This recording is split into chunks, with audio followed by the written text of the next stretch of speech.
আসসালামু আলাইকুম, welcome back to my Reshmi blog.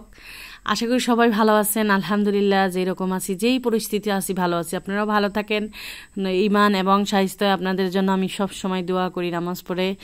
তো আপনারা যে যেখান থেকে নিজের খেয়াল রাখেন, মা বাবার খেয়াল রাখেন। আজকে দেখেন আরেকটা ব্লগ ভিডিও নিয়ে চলে আসলাম।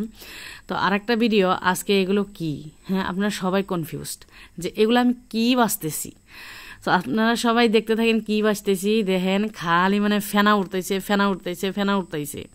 তো এখন সব এত কষ্ট করে ধুইলাম, বাপরে বাপ, তার আর বলার বাহিরে। তো এই যে দেখতে পাচ্ছেন, এগুলো হইছে ড্যাপের বীজ, ভ্যাট। আপনারা কে কে ভ্যাট করেন, কে কে ড্যাপ করেন জানি না, আমার জানা নাই। ড্যাপের বীজ সিদ্ধ করে এই যে রোদ্রে শুকিয়ে নিলাম। তো এই ঢ্যাপের বীজ দিয়ে আমি কি করব, আপনারা সবাই দেখতে থাকেন। আপনারা কে কে জানেন ঢ্যাপের বীজ কি কি করা যায়?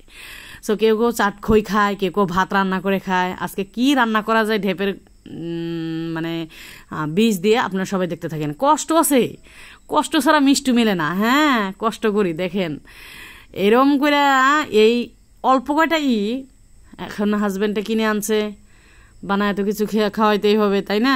তো কোশিশ করার মানে একদম প্রতিযোগিতায় নামিয়ে পড়ছি যে দিয়ে আজকে কী বানায় খাওয়ান যায় আমার হাজব্যান্ডে।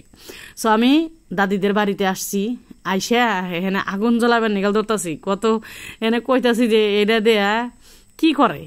তো আমার সাথে আসছিল মাওই বলতেছে যে এটাতে কি করে, শালার ঘরে শালা কি করে তুই জানোস না? আমি কইতো অথবা কি করে এটা দেয়া। সরি, আপনারা কিছু মনে করেন না। সো দাদি কইতেছে তোর জামাইয়ের যে কি কি খাইবার মন ধরে এটা আল্লাহ মাবুতে জানে, বুড়ের যে কী কী খাবে আমাদের বানায় খিলান লাগে। আর তারপরে দাদি অল্প ঠাট্টা করে, নাতিন লাগে। সো সেই জন্যে আমাকে কইতাছে, কিরে বুড়ি তুই কী বানাবেন নিয়ে গেলাইছে? আমি বললাম যে দেও না বুড়ার জন্য চাট খই বানাবো, এই জন্য দেখি কী করা যায়। সো এখানে বালু নিয়ে আসছিলাম, চোখে দেখতেছি না, কারণ হাইসালে আমি কোনোদিন রান্না করি নাই। আগুনটা জ্বলাইতে কতই যে গাইস কষ্ট হয়েছে আমার, তা বলার বাহিরে।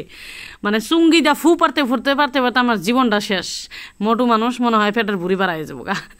সো এখানে দেখতে পাচ্ছেন জাল একজনে ঠেলা দেয় আর একজনে করি, এইরকম করে জাল ঠেলা দেয়, এক আগুন উপরে উঠে জায়গা। সো আপনারা সবাই আজকে আমার মুখে দিকে আঙ্গের বাড়ির ভাষায় শুনবেন। হ্যাঁ, গ্রামের বাড়ি, যখন গ্রামের এই ভিডিও আজকে আপনাদের আপলোড করতেছি, একদম সব কিছু গ্রামের মানে সিন পাবেন। এখানে দাদি জাইরা দিতেছে। তো এই যে দেখতে পাচ্ছেন মাও একবার বাজলো, পুরো ছাই করে হালাইলো। কি যে বানাবো আমি নিজেরটা নিজেই বুঝতেছি না। হ্যাঁ, আপনারা সবাই সাথে থাকেন, আপনারা সবাই হাতে থাকেন, দেখেন কি করি কি না করি। এই যে জাল দিতেছি, জাল মানে পুরা দাফাইরা জাল দিতেছি। হ্যাঁ, এইরকম গরম হইছে। এই যে যারা দিলাম একবারের, যারা মাও একবার পোড়া ছাই বানা হালাইছে বর্ষা। তো এখন এই যে আর কটা ছিল, আমি ছাই বানাই নাই, কিন্তু এই যে দেখছেন খই, দেখছেন লাস্ট অব্দি এই যে খইটা বানাইবার পারছি। ভালো থেকে